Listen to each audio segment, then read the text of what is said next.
Assalamualaikum warahmatullahi wabarakatuh.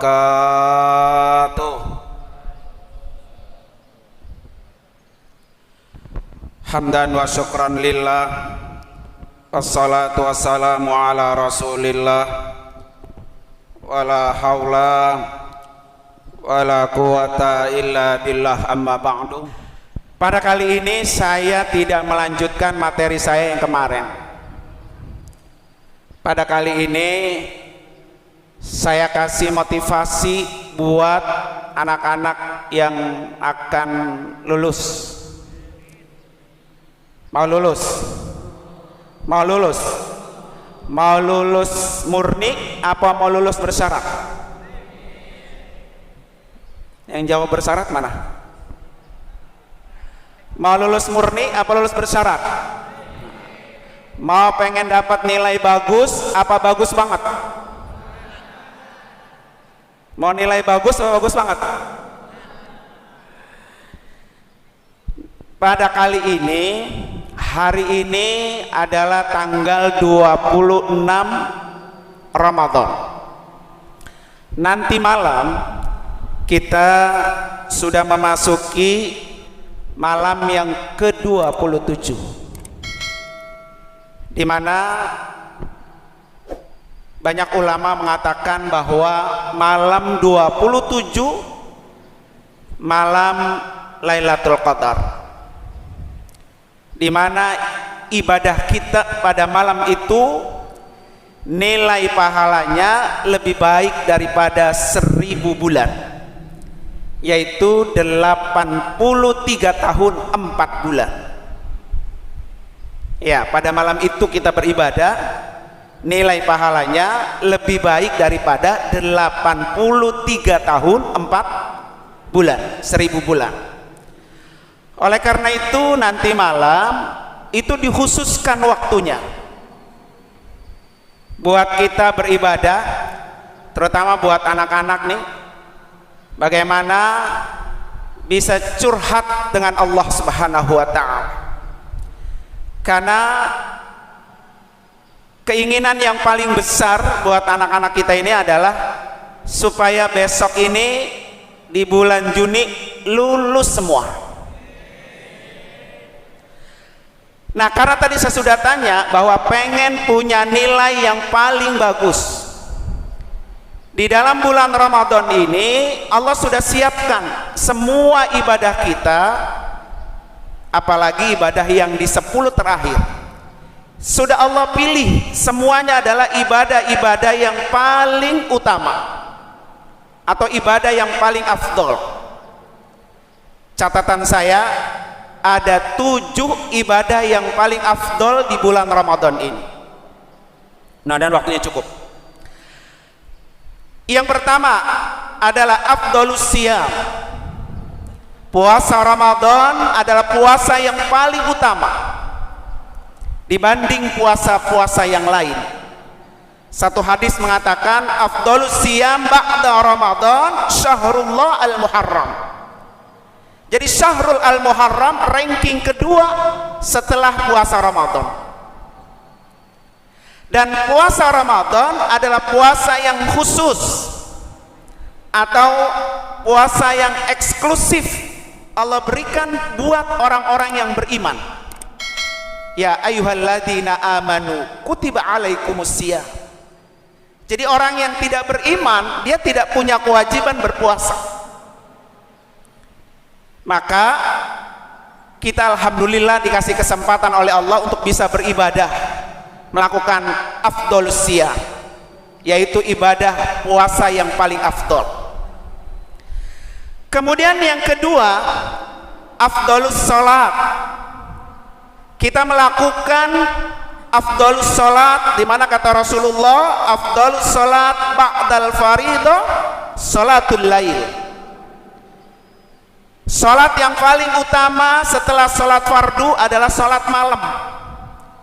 Di bulan Ramadan, terutama di 10 terakhir ini, kita mendapatkan 2 sholat malam yang sangat utama, qiyam Ramadan dan qiyamul lail. Dan ini tidak kita dapatkan kalau kita tidak duduk bersama di sini. Maka kesempatan seperti ini jangan disia-siakan.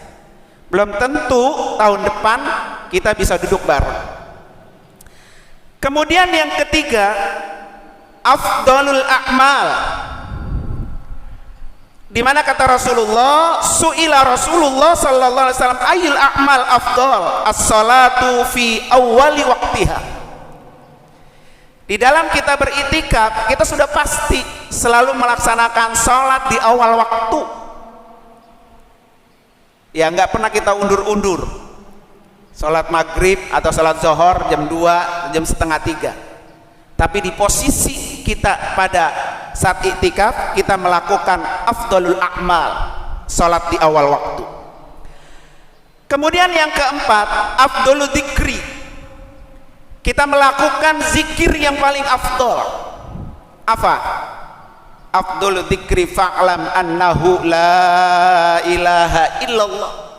Jadi setiap habis sholat 5 waktu, guru kita selalu memimpin zikir tahlil ini. Dan ini kita lakukan saat kita berada di sini. Jadi afdalul dzikri, zikir yang paling afdal adalah la ilaha illallah. Kemudian yang kelima adalah afdalul ibadah. Ibadah yang paling afdal dalam satu riwayat yang diriwayatkan oleh Imam Baihaqi, kalau Rasulullah sallallahu alaihi wasallam, afdalu ibadati ummati qiraatul Quran. Jadi ibadah yang paling afdal umatku adalah membaca Al-Quran. Dan itu sebuah kebiasaan yang kita lakukan setiap saat selama kita berada di masjid ini. Kemudian yang keenam, afdalul layali. Kita bisa bertemu dengan malam yang paling afdal, malam yang paling utama, yaitu malam Lailatul Qadar, yang nanti sebentar malam. Ya, sebentar malam. Kenapa malam Lailatul Qadar ini menjadi sesuatu yang sangat istimewa? Yang pertama, tanazzalul malaikatu warruhu fiha biidni rabbihim min kulli amrin.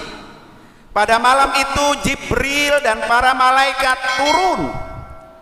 Banyak malaikat yang turun di malam itu karena banyaknya keberkahan di malam itu. Jadi kalau pengen dapat keberkahan, tunggu nanti malam. Malaikat banyak turun seiring dengan turunnya keberkahan dan rahmat Allah. Jadi rahmat dan keberkahan turun, itu akan turun pada malam 27. Malaikat itu mengelilingi kelompok-kelompok zikir sebagai bentuk pengagungan mereka kepada Lailatul Qadar. Dan kelompok-kelompok zikir itu ada pada kita, baik zikir habis sholat maupun zikir membaca Al-Quran. Jadi keistimewaan ketika kita duduk di sini nih betul-betul luar biasa.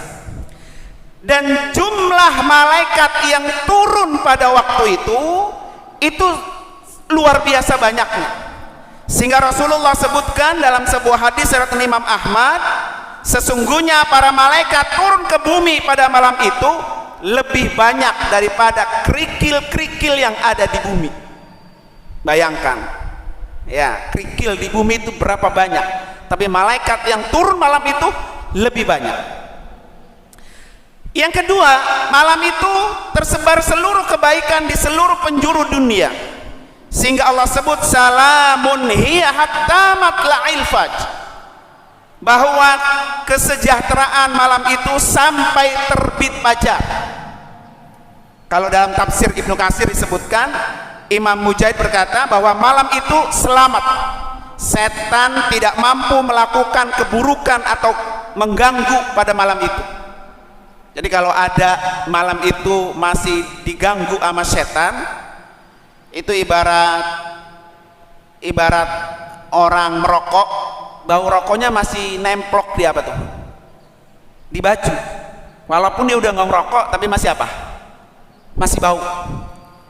Ya kan, kalau udah dijamin bahwa malam Lailatul Qadar itu setan tidak bisa mengganggu, tapi ternyata kita masih melakukan perilaku setan, itu ibarat orang merokok, bau rokoknya masih nempel di badan kita walaupun tidak merokok pada waktu itu. Sementara Imam Qatadah memberikan makna salamun hiya hatta matla'il fajr, urusan hari itu, malam itu sudah ditentukan, ajal, rezeki sudah ditakdirkan. Nah, oleh karena itu makanya kita fokus pada malam itu. Kira-kira nih kamu besok di Juni ditakdirkan apa? Lulus apa tidak lulus? Nah, makanya angkat kedua tangannya nanti malam, minta sama Allah, ya Allah berikan saya kelulusan. Tugas kamu sudah selesai, karena tugas kamu sudah ujian. Kamu sekarang hanya tinggal menunggu hasil dari ujian itu. Nah, pada malam itu ditakdirkan kira-kira rezeki kita apa. Kemudian Imam Syafi'i memberikan makna salamun hiya hatta matla'il fajr, adalah malaikat mengucapkan salam pada malam itu kepada penghuni masjid sampai terbit fajar.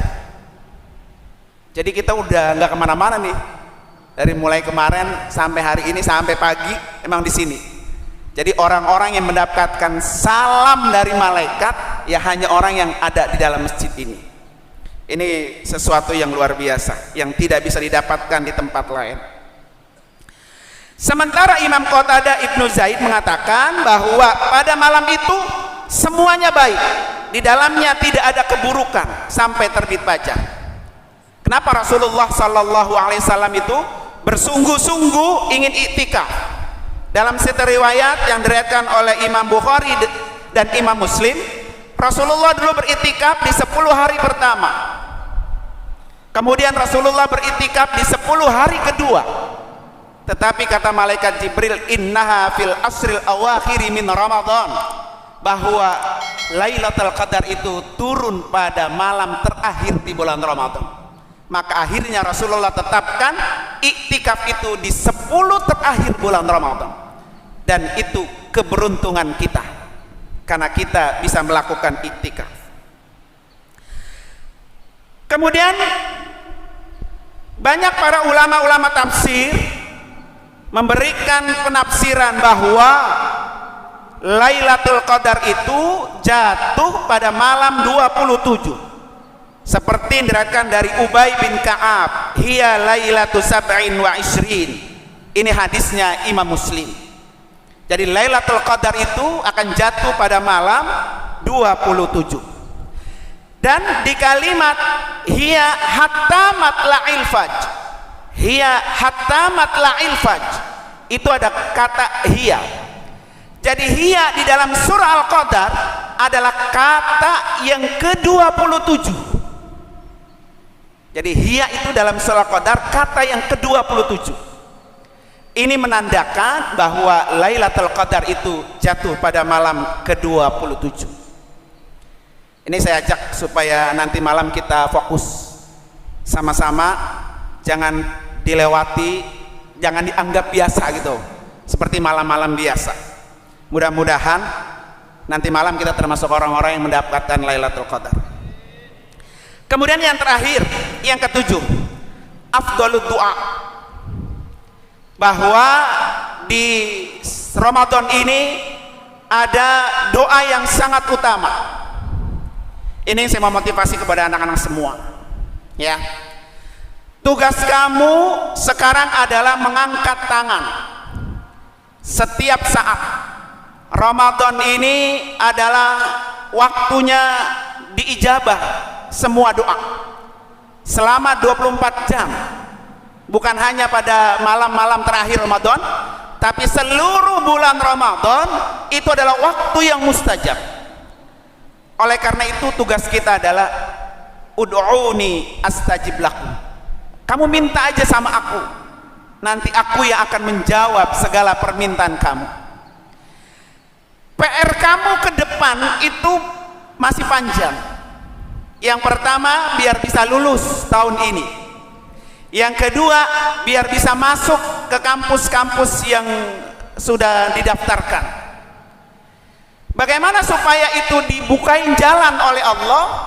Maka tugas kita adalah ud'uni, minta kepada Allah Subhanahu wa ta'ala. Nah, momen kamu beritikaf ini adalah momen kesempatan kamu untuk minta sama Allah. Iyyaka na'budu wa iyyaka nasta'in. Hanya Allah tempat kita meminta pertolongan, ya kan? Sehingga ada satu hadis mengatakan la yuraddul qada illa bidu'a. Jadi qada itu adalah ketentuan Allah yang Allah turunkan. Ketika turun kita nggak bisa menolak keputusan Allah, itu namanya qada. Tapi kalau takdir itu adalah di tangan kita. Jadi hadis ini la yuraddul qada, ketika qada itu turun kita nggak bisa menolak illa bidu'a. Jadi qada itu bisa berubah dengan kekuatan doa.